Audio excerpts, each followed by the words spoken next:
To no one's surprise, following their earlier intransigence, NATO diplomats yesterday walked out of the Malta Peace Conference. Clearly, peace is not on their agenda. Only threats and deception and endless profits for the capitalist war machine. But our brave comrades in the armed forces will not be intimidated. They stand vigilant along the German border, their resolve unquenchable, ready to deliver... It was inevitable. Our massive preparations had gone on far too long for us to simply stand down. We were like a coiled spring, ready to throw ourselves into the fray. All we waited for was one word: attack. Spirits were high, and the men joked about how we would crush the enemy with one fell stroke. But some didn't laugh. They had been to Afghanistan. They knew war.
Mind the road, comrade.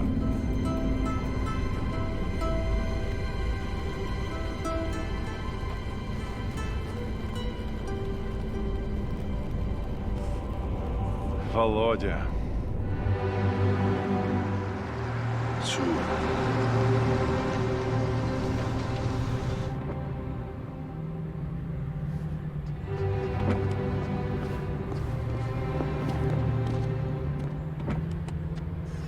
Who's he? Don't you know? That's Colonel Orlovsky. He's a legend. Ah, Comrade Major Lebedev. It's been a while. It has indeed, Comrade Orlovsky. I was just wondering who they'd sent to babysit me. Your command is the key to this whole grand endeavor, comrade. How could they send anyone but me? Your sense of self-importance hasn't lessened, I see. But I am very important, am I not? Or at least my dear old father-in-law is. It's good to see you, old friend. So, how are we doing? Everything is in place. I can't say I'm very happy about all this. The Politburo knows what is right. Ours is but to obey. So they have decided. Get me Lieutenant Romanov on the horn. I want him to make a final survey of the forward defenses. Понятно, товарищ полковник. Get Lieutenant Romanov on the horn. Now. When? Soon.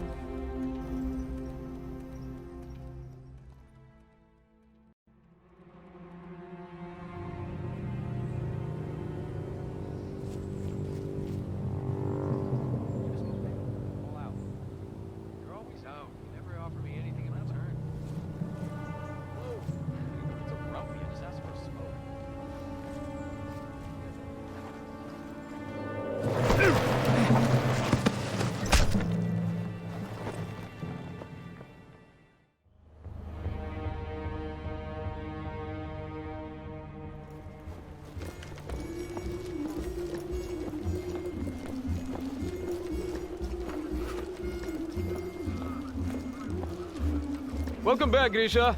Oh, how was recruit training? Boring. Ha, but necessary, Comrade Sergeant. Those recruits will soon be needed.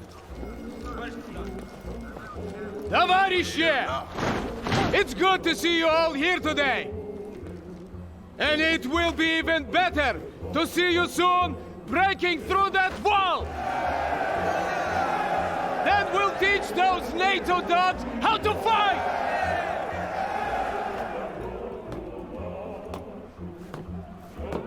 They thought they could bully us into submission! They thought we'd give way and fall! But today, we'll show them that the Red Army bows to no one! Today, we'll show them the might of the Soviet Union! Get to your vehicles! We go to war!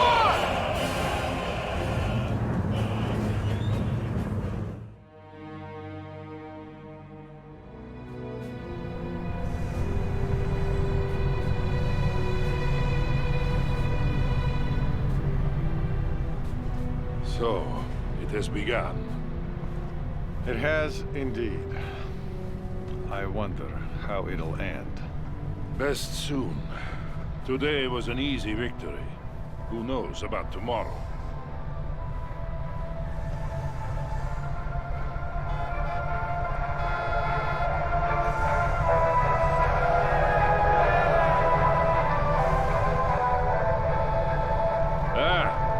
Here's my nephew Kolya.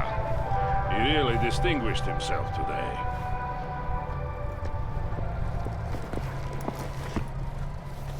Товарищ полковник! Captain Malyshenko reporting. At ease, comrade. This is Major Lebedev.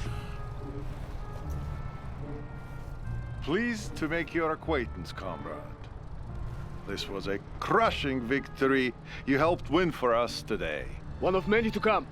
Soon all of Europe will see the glory of socialism. Will you be accompanying my uncle? We have that honor. But you should return to your unit, Nikolai. Tell the men that I am proud of them. I will, uncle. We'll do whatever it takes to ensure victory for our great cause. Comrade Major. He takes after his mother. A few more like him, and this war will be over in a week. I hope you are right, Valery Fedorovich. I really do.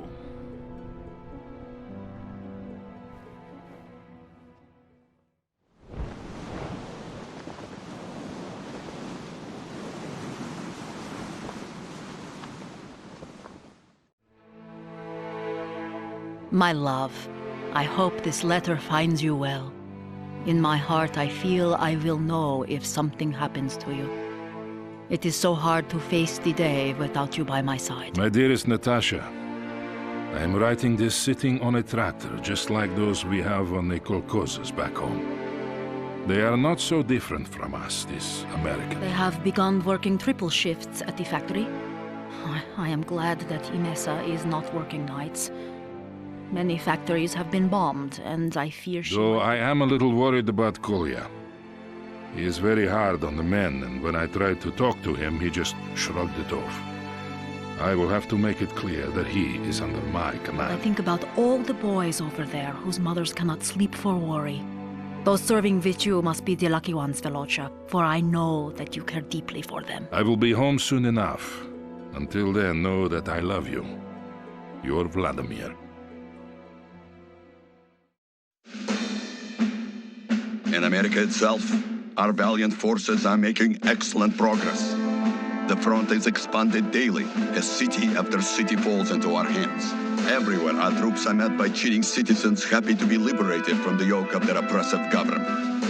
Already the American proletariat is joining us in spontaneous... The initial landing went well, and within a few days we had Seattle secured and several regiments moving out into the surrounding countryside. It felt great to finally roam free after having spent weeks inside the cramped container ships. The Americans soon rallied their forces, though, and we began to encounter pockets of heavy resistance. After a pitched fight, they would melt back into the countryside, leaving us to count our dead and wounded. It didn't take long before the strain and frustration of being in a hostile country so far from home began to show on some of the men.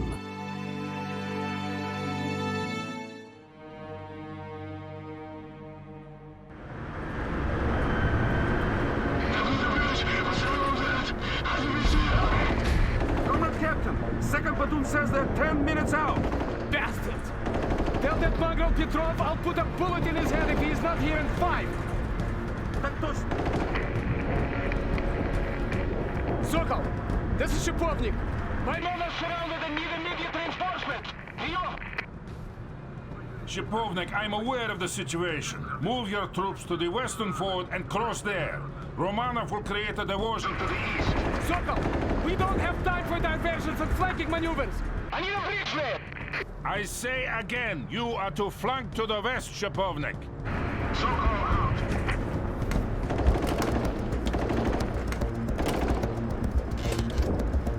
Clean! Order 2nd Company to move west. We'll rendezvous the fort. I hope the old fool knows what he's doing.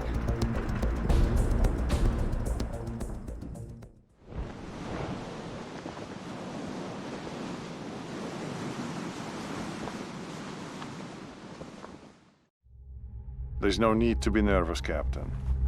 We're just filling some records cabinets in the morale section with these. I'm not nervous, Comrade Major. Very well. Interview number 461. Subject, Captain Nikolai Malashenko, service number 2497-4. Interview conducted by Major Lebedev, Section 2, 3rd Directorate KGB. So, Captain, we've been in America for several weeks now. What are your thoughts so far? Товарищ майор, we are making glorious progress. It is very satisfying. The only thing is... Is what, Captain? Well, I have yet to see the proletariat rise and stand with us. Instead, they lay ambushes and run when we try to engage them. They've done some damage. I suppose we must acknowledge that some may not want us here. Then we must demonstrate our resolve. Men are lost in war. That is to be expected. But the more of these attacks that go unpunished, the more daring they will become. And you are proposing? It is simple.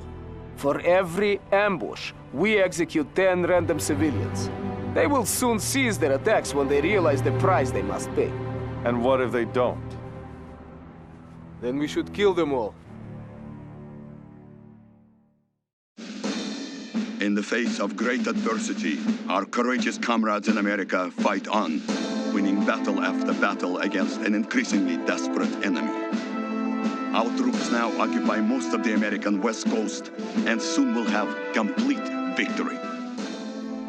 Nobody had counted on the American civilians putting up such resistance.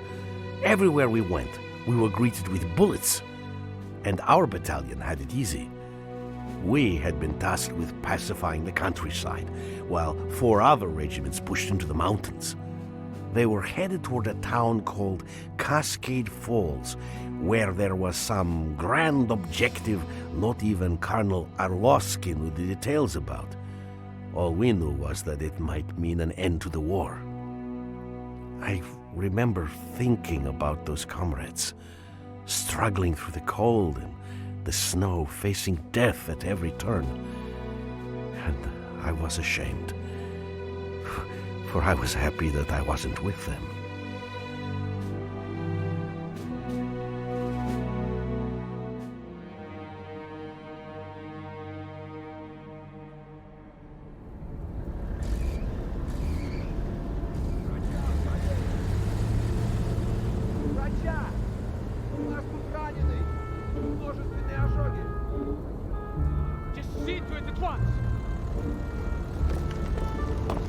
Comrade Colonel, 14 men dead, 9 wounded. These attacks must be stopped. I strongly suggest Not now, Kolya. We have already discussed this. The guerrillas will be dealt with according to plan. But it won't be enough! These are my men lying here! They are my men too, Captain. Don't ever forget that. Now, will you please get me an updated report on the status of the wounded? His idea has some merit. I will not be privy to wholesale slaughter of civilians just so he can satiate his need for revenge. It might work, though. Valeri, no. They hate us enough already. We have the location of their camp. That's where we'll strike. You don't believe in this, do you? You don't think We belong here. Do you?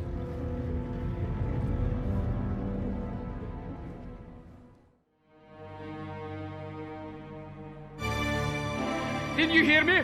They came and fired! But Comrade Captain, the Colonel forbade us... There! А ну-ка отойди! Next time, your people will think twice before attacking us. What is the meaning of this? Get them out of here. Explain yourself, Captain. They were harboring weapons and food for the insurgents. I gave explicit orders that there should be no firing squads. They were aiding the enemy. That is irrelevant, Captain. You do not have the right to disobey my orders. But what if your orders are wrong? If you act without my consent again, I will have you court-martialed and sent home in shame. Is that understood? Is that understood, Nikolai? No, Colonel. It's not. What? You think I'm wrong? It does not matter what I think, does it, Vladimir Vasilievich? For good or ill, you have chosen your course. But have you chosen yours, Valery? Sooner or later you will have to.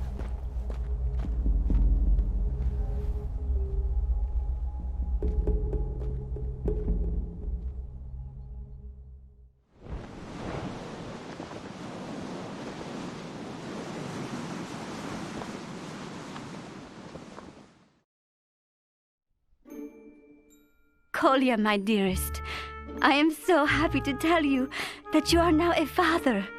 Our girl is the most beautiful little angel you could ever imagine. And everyone says Дорогая Машенька, such excellent news. I'm happier than words can convey, and I'm looking forward your mother arrived yesterday. You will probably get a letter from her any day now, telling you about all the things she thinks I should do differently. But you know her. Don't mind Mother. She's just set in her ways, just like Uncle Vladimir. He is a wary commander, and I fear he cares too much for the men. I care for them too, but we are fighting a war and sacrifice. I am so proud of you, my love. They say that we will have victory soon. I look forward to having you home, and safe, and raising our daughter together in this new world which you are shaping. We should name her Anastasia. Or maybe Nadezhda. That would make Mother happy. Take care, Mashenka. All of you. Love, Nikolai.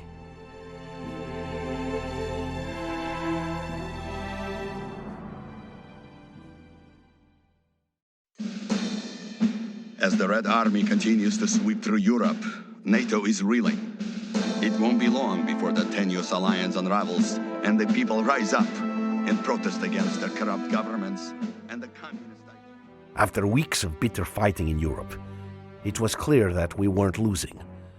But we weren't winning either. Except for France, NATO forces were as unable to push back the front as we were to push it forward. The generals, being quite fond of their own lives, desperately sought a solution to the stalemate, and finally one was found.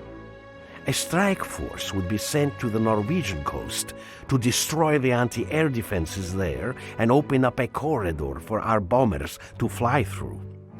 Colonel Arlovsky was chosen to lead this strike, and Captain Malashchenko was ready to burst with pride over the mission.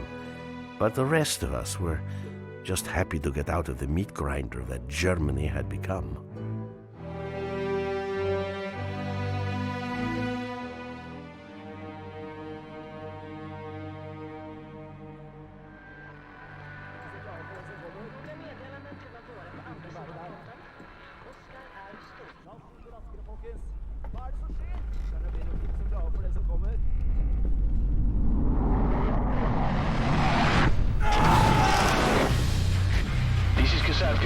Execute turn on my mark.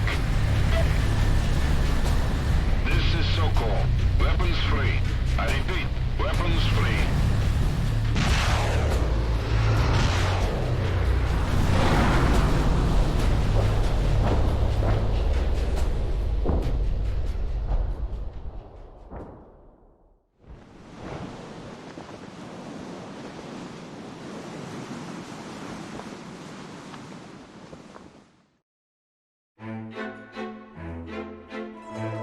Valerie, there have been no letters from you for 2 weeks now. Have they been lost by the postal service, or you are perhaps dead? Well, that would at least be a good excuse. No, Sasha, I'm not dead. Much to your father's chagrin, I imagine. We have been constantly on the move, and to find even a few minutes of peace has been, well, nigh impossible. Father has been asking about you. I think he is genuinely concerned, though I know you don't believe me. I sometimes doubt you believe anything I say. Your father would like Vladimir's nephew Nikolai. The man's idealism and zeal rivals that of the most fervent religious believer. Poor boy. One day he will realize the shame of it all. How is old Vladimir? You know I hold him in high regard. But please, ask him to speed things up and win this damn war. I am sick and tired of constant shortages. Of course. If I just ask Volodya, he will win the war for us in an instant. Not a problem, my dear. And listen to Vladimir. He has at least a semblance of morals compared to you, my dear. And don't die on me. Who would I then quarrel with? Your Alexandra. Yesterday, the Southern Factory Collectives reported production levels far exceeding the quota set for the period. The General Secretary conveyed his heartfelt pride to be the leader of such an industrious people. Yesterday also brought news of a minor skirmish involving NATO infiltrators. They were swiftly hunted down by our... We were still in Norway when we heard the news. Several NATO battalions had been airdropped inside our country. And I think many of us were shaken to the core that day. Our image of the invulnerable motherland cracked in a way that could not be easily mended. Captain Malishchenko loudly proclaimed that he would smear the ground red with the blood of the NATO bastards who had dared to enter our homeland. The colonel tried to calm us, saying that there would be bloodshed soon enough. But we didn't settle down until we had boarded the planes back home, our fiery rage doused with cold determination and vengeance foremost on our mind.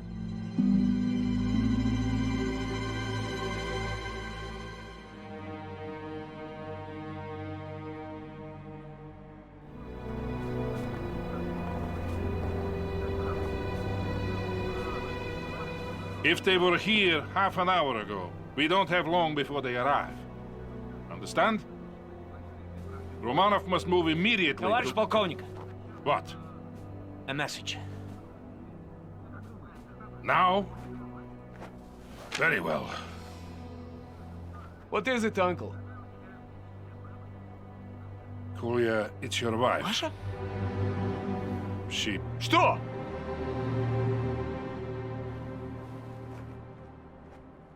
They're dead, Kolya. She and your daughter. Killed yesterday when the Americans raided Serbryansk.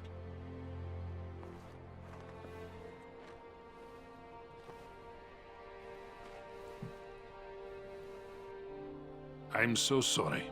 Sorry. You're at war. They died for the state. They died for socialism. I'm proud. You have my deepest I sympathy. don't want sympathy. I want leaders with the courage to prevent NATO from walking into our soil. Kolya, we're dealing with a strong adversary. Then we must be stronger.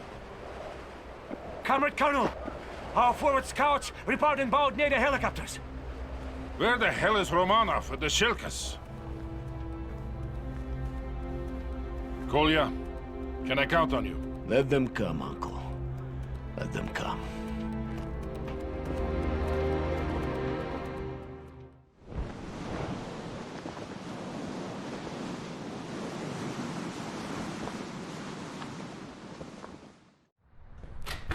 Come in, Volodya. Please, have a seat. Is that thing on? No. Don't worry about it.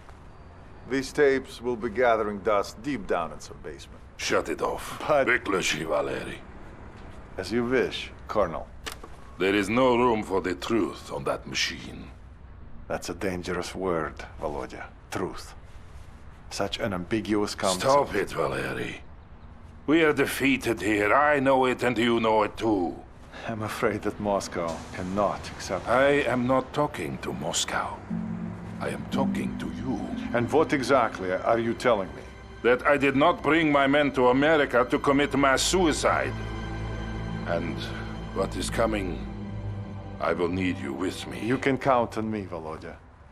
I hope so, Valery. Now, put that thing on and we'll get this done. Very well. Interview number 478, subject, Colonel Vladimir Orlov. In his address to the party congress, the General Secretary spoke of sacrifices made and sacrifices yet to come. But he emphasized that there is no doubt that we are winning this war and that the end is in sight. It was a rout. Our scattered forces headed for Seattle, and the relief we hoped we would find there. To use a nuclear bomb on one's own country, it was insanity on a scale unmatched even by our own generals. It also destroyed what dreams we had left of ever achieving victory in America. If it hadn't been for the Colonel, we wouldn't have known about Cascade Falls at all. Based on the communiques from Moscow, all was as fine as could be. And now that the Chinese had declared themselves our allies, victory was supposedly within reach. Again. But we knew better.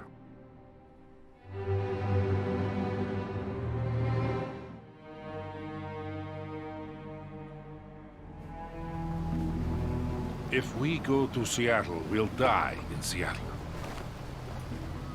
The Americans will never allow the Chinese to land. We saw in Cascade Falls how far they are willing to go. What exactly are you saying? We're not going to Seattle. I've made preparations to take the men home. A ship is expecting us at this location tonight. What? And betray our country? It's the right thing to do. I'll accept full responsibility. Were you aware of this? He's not in command here. I am. Please try to understand, Nikolai. I am Captain Maloshenko of the Soviet Army, and you are acting like a traitor. I'm doing this for the men, Kolya. Those men don't belong to you. They belong to the state. My wife and daughter didn't die so that you can turn tail and run. But we don't belong here. This entire venture has been a full...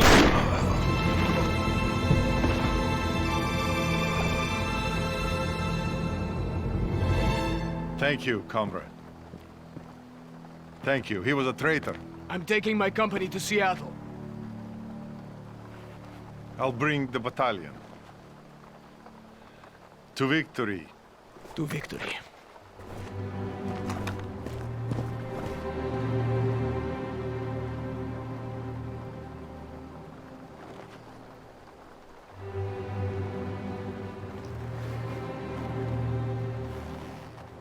Time to choose, old friend.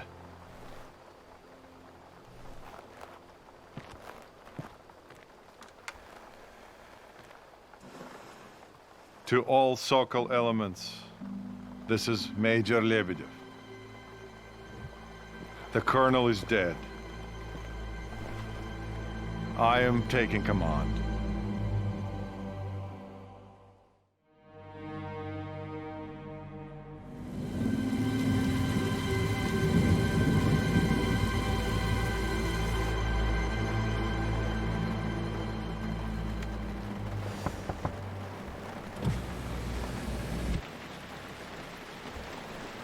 They say you're asking me for papers. I'm sorry, Comrade Major, but since Colonel Arlovsky is dead, I can't... Captain! Without Do you know who Comrade Minister Kravchenko is? Of course. He is the Minister of Defense. And my father-in-law. Do this, and I'll make sure you're duly rewarded for your selfless service to the state. Major, without some confirmation, I simply And then again, I could just have my men shoot you.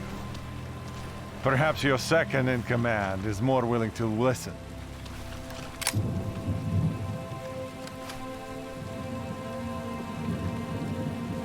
We'll leave with the tide. Good choice.